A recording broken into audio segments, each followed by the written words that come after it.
네, 안녕하세요. 여러분들의 구독과 좋아요로 이 채널이 유지되고 있습니다. 네, 영상 속도는 1.5배를 추천드리는 바이고요. 항상 구독자님, 멤버십 회원님들에게 감사하다고 말씀을 드리면서 이번 내용은 SC 비트코인 현물 ETF의 최신 내용들을 한번 정리하는 차원과 그리고 파월 연준 의장이 왜 금리 인하를 내리는 이유에 대해서 데이터를 보여드리면서 설명을 드리도록 하겠습니다. 일단 SC 비트코인 현물 ETF 승인을 시사하는 세 가지 신호들이라고 해서 이것도 블록 미디어에서 나왔던 자료 기반으로 좀 설명을 드리려고 하는데요. 블랙록이 SC 입장 반영해서 신청서를 수정을 하고 있다.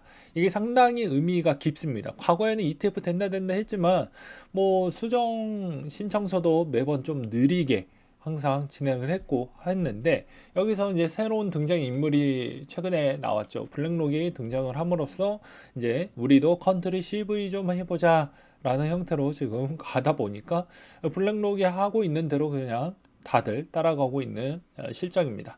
그래서 SEC가 이제 대화에 따른 진전이 나왔다라는 내용도 불가되지 않았습니다. 여기서도 자료를 찾아보게 되면 나오거든요. 네. 이게 12월 15일 날 나왔던 내용입니다. ETF 과거 모두 반려를 했는데 지금은 새로운 시각이다 라고 이야기를 했거든요. 그래서 더 블록에 따르면 게리 겐슬러는 과거에 비트코인 ETF 신청을 반려했지만 최근 판결을 토대로 해당 문제를 새롭게 검토하고 있다고 말을 했다. 그가 언급한 판결은 그레스케일의 소송권으로 이제 이야기를 좀 했다라고 합니다. 그래서 이걸로 인해서 상당한 진전이 있었고 그레스케일의 소송하고 XRP에 따른 그런 소송권이 이제 SEC가 좀 더 불리해지게 좀 마무리가 됨으로써 ETF에 좀 더 접근성이 더 좋아졌다라고 볼 수가 있게 되겠고요. 게리 겐슬러의 법원 판결에 따른 인정을 또 함으로써 이게 ETF에 좀 더 가까워졌다라고 볼 수가 있게 되겠습니다.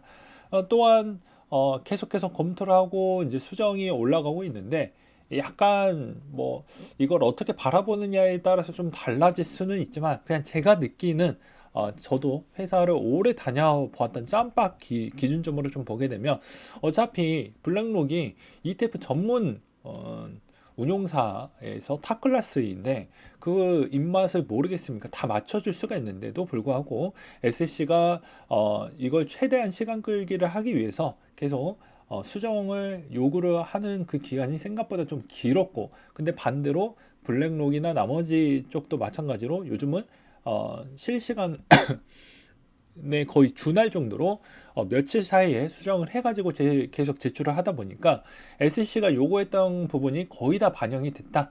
그래서 이제 위원장에 있는 그런 측면만 지금 검토만 남아져 있다라고 볼 수가 있는 것이죠. 이 말의 의미는 이제 직원이 할 수 있을 만한 요구 조건은 거의 다 들어갔다라고 볼 수가 있겠고요. 이제 위원장이 바라보는 그 시점으로 보았을 때는 이 서류나 이런 부분이 좀 다를 수가 있잖아요. 요구하는 게. 그래서 최근에 이제 등장했던 내용이 나오게 됩니다. 그게 무엇이냐? 현물 정산, 현금 정산. 어떻게 다른가? 이걸로 이제 좀 딴지를 걸기 시작을 했는데요. 아마도 이런 내용이 나와 줌으로써 그냥 저의 개인적인 생각은 저도 빨리 되면 좋긴 하지만 1월 달은 아마도 요게 이걸로 약간 진통이 나왔기 때문에 1월 달은 거의 좀 어려울 것 같고요. 아마 거의 날짜를 꽉꽉 다 채워서 하지 않을까. 반감기 시점에 가까워질 때쯤에 되지 않을까라고 저는 보고 있습니다. 일단 ETF 작동 원리에 대해서 좀 간략하게 재미없어도 우리는 투자하고 있으니 개념 정도만 좀 알고 가자고요. 일단 100주밖에 없는 금 ETF를 사자 몰려오면 주가가 120원에 거래될 수가 있는데요. 시총은 12,000원, 100주 곱하기 120원. 이 펀드에 들어올 수 있는 금액 1온스는 아직 1만 원이다. 그러니까 ETF 주가는 올랐지만 금값은 오르지 않을 수도 있기 때문이다. 이때 ETF 운영사가 마켓 메이커 간의 가격 일치를 위한 거래가 일어나게 되는데요. 여기서도 총 3가지가 있습니다. 금액 ETF 운영사는 ETF 주식을 추가로 발행하는데 마켓 메이커에게 넘기죠. 그러면 마켓 메이커는 들고 있었던 금을 ETF에 넘기게 됩니다. 마켓 메이커는 ETF 주식 또는 일부를 팔게 되고요. 이때 아주 약간의 이익이 발생을 하겠죠. 그리고 금의 ETF 주가가 어떤 이유에 현저하게 내려가고자 하면 1번과 2번 과정을 반대로 하면 되는 것입니다.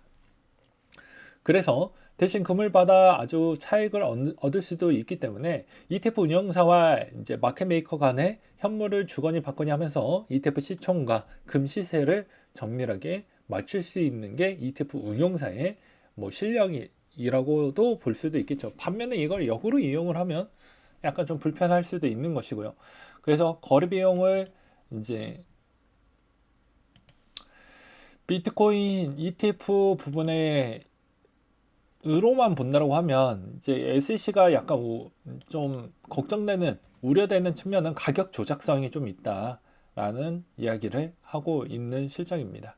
근데 미국 내 마켓메이커 가격 조작을 한다라는 건 사실상 거의 없다라고 볼 수밖에 없는 이유 중에 하나는 SEC가 눈 두고 보고 있는데 야 그래 나는 여기에서 그냥 합법적으로 하고 뒤에 가서 작업 좀 칠게요 했으며 미국 시장이 이렇게 투명하게 또 주식시장도 이렇게 커지거나 그러지는 않았겠죠. 그래서 약간 좀 딴지를 계속 걸고 있는 부분이다라고 저는 생각을 하고 있는 실정입니다. 막말로 여기에서 이 마켓메이커 부분하고 여기에서는 좋은 의도로만 써져 있긴 하지만 가격 일치를 위해서 맞춰준다고 하지만 거기에 차익을 얻을 수가 있거든요. 여기서 차익을 내고 약간의 이익이 발생을 한다. 2번, 3번 가지고도 충분히 차익을 낼 수가 있긴 하지만 그거는 어느 정도 뭐 갈래 수순이라고 봐야 되고 뭐 비용 수순이라고 둘러대면 그것도 어찌 보면 맞을 수가 있겠죠. 그것도 통상 이제 비용 수순의 평균치를 좀 많이 따져보면서 비교를 하다 보면 이게 작업을 했는지 안 했는지도 충분히 알 수 있는 SEC인데도 불구하고도 이렇게 나왔다는 건 그만큼 최대한 비트코인 이 ETF를 좀 뒤로 미루려고 하는 그런 측면이 좀 많이 보여진다라고도 느껴지기도 있습니다. 그럼에도 불구하고도 이제 현물 ETF 수정안을 계속 제출을 했기 때문에 이건 현금 산출 상환 메커니즘을 사용을 한다. 현물 상환 기업이 ETF가 보유한 비트코인을 주식을 상환할 수 있게 해주는 구조고 현금 상환은 주식을 해당 현금 가치로 대체를 한다. 현금 상환을 더 안전하게 접근하기 쉬운 옵션으로 간주하고 있다. 그래서 이거를 수정을 했기 때문에 아마도 이번에 진짜 빨리 되면 아마도 내년 중에 1월 달에 될 것 같고요. 그렇지 않았을 경우에는 그래도 그 다음 차선 때 되지 않을까라고 생각이 듭니다. 구구절절 말이 많긴 했지만 왜 이 내용을 좀 명확하게 알 필요성이 있는 이유가 무엇이냐면요. 이더리움도 곧 하겠죠. 네. 얘 끝나면 얘로 곧바로 갑니다. 근데 이 내용을 대충 알고 있으면 얘도 어떻게 되는데 이러면 안 되겠죠. 그래서 그런 거예요. 물론 이제 이더리움은 비트코인이 먼저 길을 터놨기 때문에 그거 그대로 컨트롤 CV만 해도 거의 될 거라고 생각을 합니다. 그렇게 뭐 딴지가 많이 걸리지는 않을 것 같다라고 생각이 들고요. 그 다음으로 이제 최근에 이제 동향 내용들, ETF 언급 내용들을 몇 가지를 좀 보게 되면 바네크 쪽에서는 비트코인 광고 기회비용 높아 현물 보유가 더 낫다라고 이야기를 하기도 했습니다. 그리고 그 다음에 마이클 세일러도 마찬가지로 월가 30년 만에 큰 진전을 보여주고 있다라고 이야기를 덧붙이기도 했습니다. 여기서도 보시다시피 큰 혁신을 보여주고 있습니다. 반감기에 공급 충격이 일으킬 것이고 훨씬 높은 가격으로 갈 것 같다 라고 있습니다. 그러니까 그만큼 이번 ETF가 상당히 중요하다고 볼 수 있는데 1월 10일 아크 거가 제일 첫 바다이기 때문에 1월 거 어떻게 되는지 좀 지켜보시면 될 것 같고요. 그 다음으로 이제 금리 동향에 대해서 간략하게 좀 보도록 하겠습니다. 2024년도 때 여러분들이 뭐 신용대출이나 부동산 대출이나 코인으로 뭐 대출 땡겨가지고 지금 투자하고 계시는 분들은 이건 좀 잘 들으셔야 되겠죠. 일단 저신용 기업부채 시장별 비교라고 해서 하이힐드 채권, 레버리지론, 사모대출 요 정도 규모라고 대충 이런 게 있구나 라고 그냥 보시면 될 것 같습니다. 여기서도 연도별 만기도래 비중하고 그 다음에 미국 중견기업의 유동성 상태평가 그리고 하이힐드 채권 레버리지론 부분 사모대출 디폴트 전망 추이가 나와져 있는데요. 연도별 만기도래 리파이낸싱 부분도 제가 좀 이야기를 많이 꺼냈었죠. 아무래도 이제 이 구간대에 들어가기 되기 때문에 대부분 자금이 인하가 들어간다고 해도 자금의 비중이 융통성이 생각보다 떨어진다. 그리고 두 번째로는 하이힐드 채권이 이 23년도 들어오고 나서 더 올라가고 있습니다. 왜 그럴까요? 여기에서도 마찬가지로 금리 인하를 해준다라고 해도 이미 고통을 오랫동안 받아왔기 때문에 그 기존에 있었던 뭐 중소기업이나 나머지 쪽 여력이 좀 안 됐던 애들은 더욱더 빈부격차가 좀 심해지는 형태라고 볼 수가 있겠죠. 누구는 수혜를 받는 기업들도 있겠지만 누구는 지금 이 정도만 해가지고는 좀 어렵겠다라고 했던 측면이 좀 하이힐드 채권이 올라가는 속도가 더욱더 가파라지기 때문에 연준은 좀 더 빠르게 움직여 주고 있다라고 생각을 합니다. 어차피 이 리파이낸싱 비중도 금리가 상당히 고금리인데 이거 해봐야 쉽지가 않을 거고 그러면 당연히 도산 비중은 높아질 거고 자연스럽게 그래서 이제 유동성 상태 평가도 이제 많이 떨어지겠죠.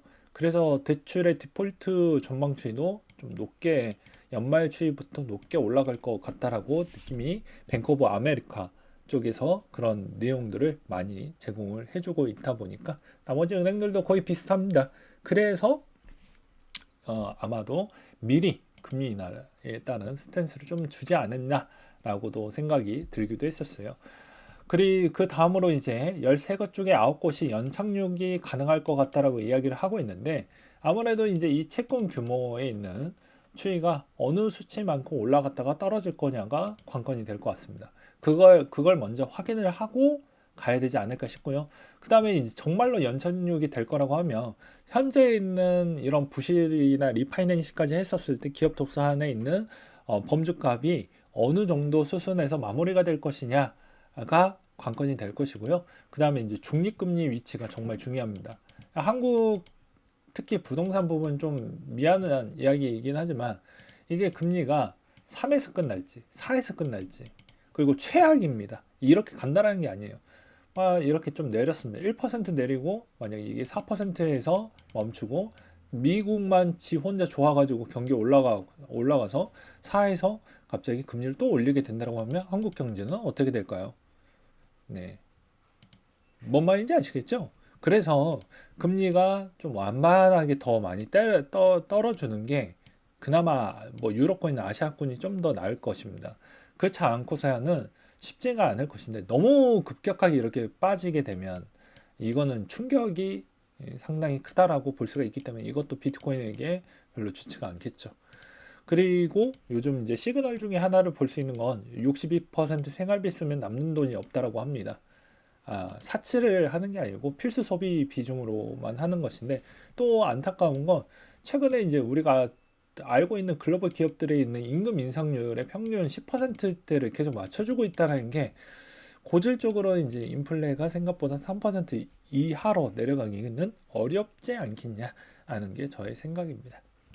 아무튼 현재 비트코인 가격 추이는 여전히 약간 이 구간에서 조금은 더 자리를 다지는 형태로 갈 확률이 매우 높다라고 생각이 들고요. 아마도 이제 다음 주 조정 때가 되게 되면 그때부터 방향성이 또 한번 나오게 될 것입니다. 그때 좀 크게 위로 쏟아서 자리를 형성하지 못했을 경우에는 아마도 다시 한번 추가적인 조정이 좀 더 이어질 수 있는 가능성도 여전히 존재한다는 걸 좀 참고로 하시면서 이상으로 마치도록 하겠습니다.